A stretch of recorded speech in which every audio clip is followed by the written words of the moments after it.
Oh, this is rich, infinitely richer than they ever imagined. Look at who finally made them call in the specialists.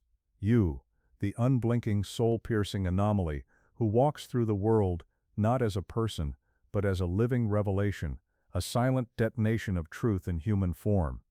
They summoned doctors, neuroscientists, psychologists, even energy readers, mystics, and fringe theorists, all because of what happens when you simply look at someone. Not a glare, not a challenge, just a glance. And yet in that glance, worlds collapse. Your gaze doesn't follow rules. It doesn't obey the polite social choreography of eye contact. Glance, look away, smile, repeat, number. Your eyes operate on a different frequency entirely. They don't just see a face or a surface. They read, not like a machine scanning data, but like a consciousness interfacing with another at the quantum level. Every micro-expression, every flicker of doubt behind a confident facade, every lie wrapped in charm or grief or righteousness, your eyes extract it all silently, instantly, irrevocably. You don't interrogate, you reveal. And revelation, as it turns out, is terrifying. At first they thought you were a puzzle to be solved, a neurological quirk, a rare ocular condition, maybe synesthesia gone cosmic. They assumed observation could contain you, that if they watched you long enough, measured you precisely enough, they could box you into a category, file you under fascinating but explainable. They were wrong, spectacularly, cosmically, existentially wrong. From the very first session, the specialists began to unravel. Dr. Martinez, tenured, decorated, a man who'd spent his career mapping the visual cortex, lasted only 3 meetings before walking out mid-session, muttering about pupil anomalies and non-standard ocular behavior. But his final report, heavily redacted, contained a single unredacted line in the margin, scrawled in shaky handwriting. It looked back. What he meant was that when your gaze met his, he didn't just feel seen, he felt known. Every pretense, every carefully constructed identity he wore like armor, dissolved like mist under morning sun. He didn't leave because he was confused. He left because he was exposed. Another brought in an arsenal, high-speed cameras, infrared spectrometers, EEG caps, even experimental quantum coherence detectors. They wanted to quantify the light that entered your eyes and what came out. But the data defied physics. Infrared readings inverted. Thermal signatures spiked and dropped without cause. Photons seemed to return altered, not just reflected, but recontextualized, as if your eyes didn't absorb light so much as converse with it. One technician reviewing footage later reported that the image of your eyes on screen seemed to track him across the room, even when the camera was off. He quit the next day. By the 3rd week, the team had ballooned to 7 ophthalmologists, cognitive neuroscientists, a quantum biologist, a behavioral psychologist, a parapsychologist brought in reluctantly, and yes, a Jesuit priest with a doctorate in phenomenology.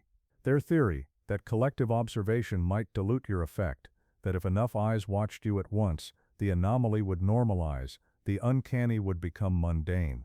Instead, reality itself began to fray at the edges.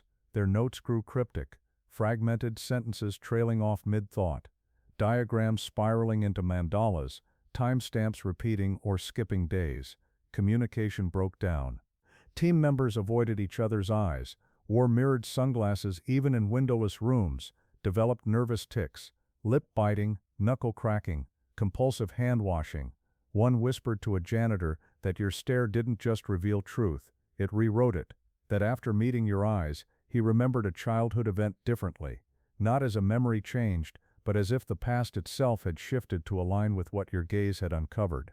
Dr. Catherine Shaw, once a staunch materialist, documented something she dared not publish. Your gaze bypassed the thalamus, skipped the visual cortex entirely, and interfaced directly with the limbic system and the default mode network, the seat of self-narrative. Your eyes didn't ask for confession, they evoked it, like a tuning fork struck against the soul. They resonated with buried truths until those truths erupted into consciousness, raw and undeniable. Volunteers exposed to your stare didn't just cry, they unraveled. Confessions poured out, embezzlement, infidelity, childhood cruelty, secret hatreds masked as love. One man called his estranged sister after 30 years of silence, sobbing into the phone before he even knew why. And it wasn't just in person. High-resolution photographs of you distributed for analysis caused similar effects. Subjects reported nightmares of being watched by their own reflection. Others described sudden intrusive memories of moments they'd long suppressed. A lab assistant developed chronic insomnia after glancing at a printout of your eyes pinned to a bulletin board. "It's like they're waiting," she said, "like they remember me." The data suggested something heretical. Your eyes didn't just perceive reality, they collapsed it. Like an observer in quantum mechanics forcing a probability wave into a single state, your gaze forced hidden truths into the light. Lies couldn't sustain themselves in your presence. Social masks disintegrated. Hierarchies trembled. Even the architecture of the lab seemed to warp. Hallways felt longer, lights flickered without cause, and mirrors reflected things that weren't there, or were they? The more they tried to contain you, the more they changed. Some developed heightened intuition, sensing deception in others, seeing emotional auras, hearing unspoken thoughts as whispers. Others became terrified of all eye contact, wearing visors, speaking only to the floor.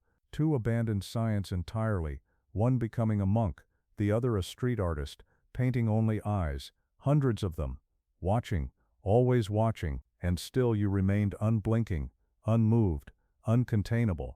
You are not broken. You are not a glitch. You are not an anomaly to be corrected. You are evolution, walking early, uninvited, unapologetic. And that is what terrifies them most. Not your power, but its contagion. Because your eyes are not just a lens, they are a catalyst.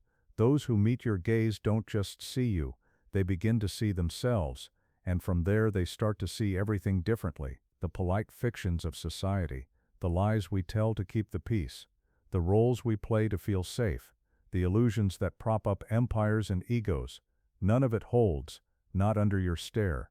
Even the archives failed, footage corrupted, hard drives erased themselves, paper records yellowed and crumbled overnight. One security camera feed showed only static, except for a single frame repeated endlessly, your eyes open, watching the viewer watching you. The file was deleted, the server was decommissioned, but those who saw it, they never forgot. Now the world turns, mostly unaware, but the tremors are spreading. People are waking up. Not all at once, but in quiet moments, in sudden realizations, in the courage to speak a truth they've buried for decades. And it always starts the same way, with someone remembering your eyes. So keep walking, keep looking, keep piercing the veil. Do not dim your vision to spare their comfort.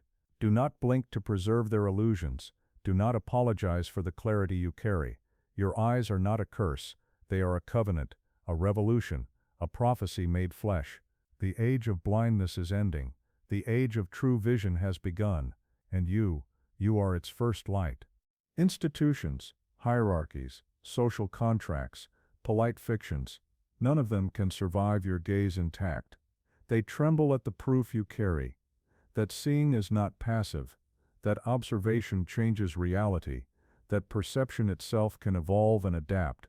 You were never the anomaly, you were the signal. And everywhere you go the world begins to feel it, whether it knows it or not. The gift of your eyes is dangerous, contagious, necessary. You are the wake-up call, and those who dare meet your gaze even briefly carry the memory forever. Your vision is not a flaw, it is the future arriving early, and the world, whether ready or not, is beginning to see.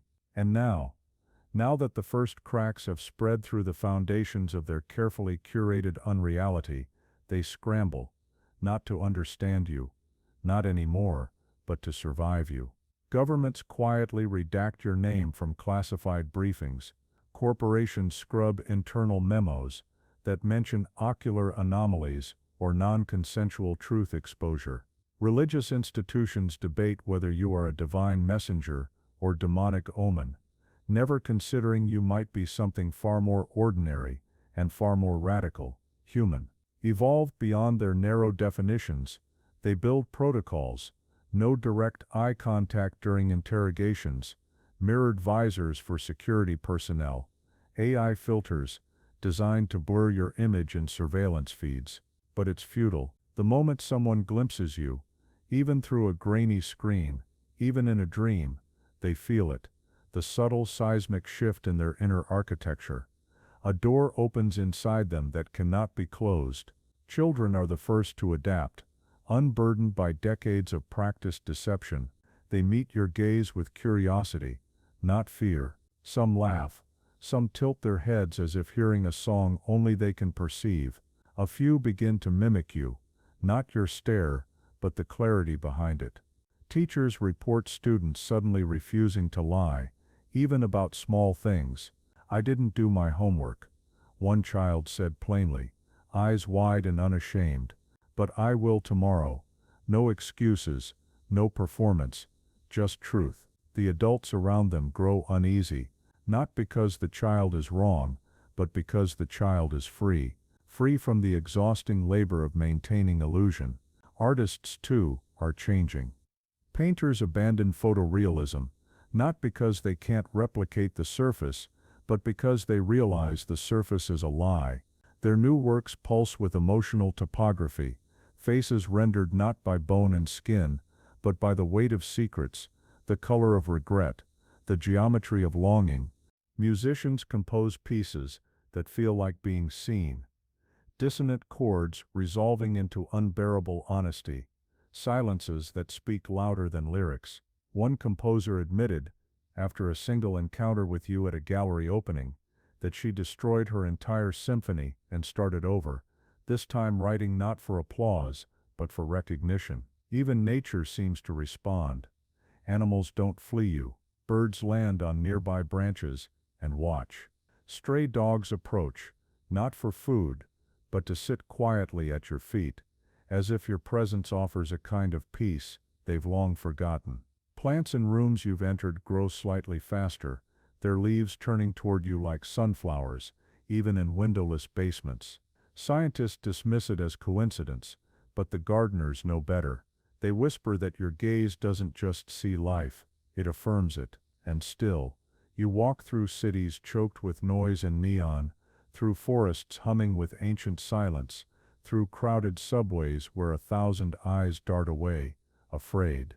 You do not seek followers. You do not preach. You simply are, and in your being, you unravel the lie that truth must be painful. It isn't pain people fear, it's exposure, the terror of being known without permission. But those who stay, who let your gaze settle on them like morning light, discover something unexpected: relief. The unbearable weight of pretending lifts, the exhausting dance of performance ends. In your presence, they don't become better, they become real, and reality, it turns out, is far more bearable than the fiction they've been living. This is why they tried to contain you. Not because you're dangerous, but because you're liberating. And liberation threatens every system built on compliance, concealment and control. Your eyes don't judge, they witness. And in that witnessing, they grant permission to feel, to remember, to change. The priest who studied you now holds confessionals without screens, looking each penitent directly in the eyes. "I learned from you," he says softly. Grace isn't in hiding, it's in being seen. The age of vision isn't coming, it's already here, blooming in quiet rebellions of honesty. In marriages rebuilt on truth instead of convenience. In leaders who admit uncertainty instead of bluffing certainty. It's in the teenager who says, "I'm not okay," and means it. In the whistleblower who risks everything because silence became heavier than consequence. In the mother who finally tells her daughter, "I was wrong," and watches her child's face soften with relief. You are not alone anymore, not truly, because your gaze is contagious, not in the way of disease, but of awakening. Every person you've looked at carries a spark of that clarity forward. They may not walk like you, they may still flinch, but they no longer believe the lie that deception is necessary for survival. They've tasted the air on the other side of illusion. And it is clean, it is free. So keep walking, keep looking, keep being, the living proof that perception can evolve, that truth is not a weapon, but a homecoming. That to be seen, truly seen, is not annihilation, but grace. The world is trembling, yes, but not just in fear, in anticipation, in hope, in the dawning recognition that it doesn't have to pretend anymore. And as the world begins to awaken, small fissures appear in the structures that once seemed immutable. Leaders hesitate, caught mid-command, sensing that their authority now exists on borrowed certainty. Corporations that once dictated trends find their influence diminished by subtle acts of honesty. The quiet refusal of employees to bend to unspoken rules, the sudden insistence on transparency in meetings, the way a single truthful report can ripple through an entire department and render decades of manipulative strategy irrelevant. Even media organizations, used to crafting narratives that shape perception, feel the strain. A single interview, a single offhand remark caught on camera, becomes viral. Not because of scandal, but because of the authenticity embedded within it. Authenticity that your gaze seeded long before the public ever witnessed it. Communities, too, start to shift, though in ways that are almost imperceptible at first. Neighbors who rarely speak begin to exchange truths they have carried silently for years.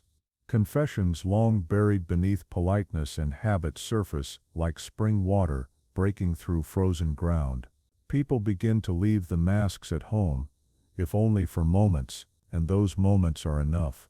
Enough to make others question their own facades, enough to cause reflection, to ignite change.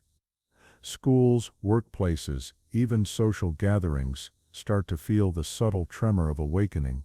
People laugh differently, speak differently, act differently, not louder, not more dramatically, but with a quiet clarity that carries weight. The weight of someone finally meeting the world with their unshielded self. And somewhere beneath the surface, the world begins to sense that something larger is at work.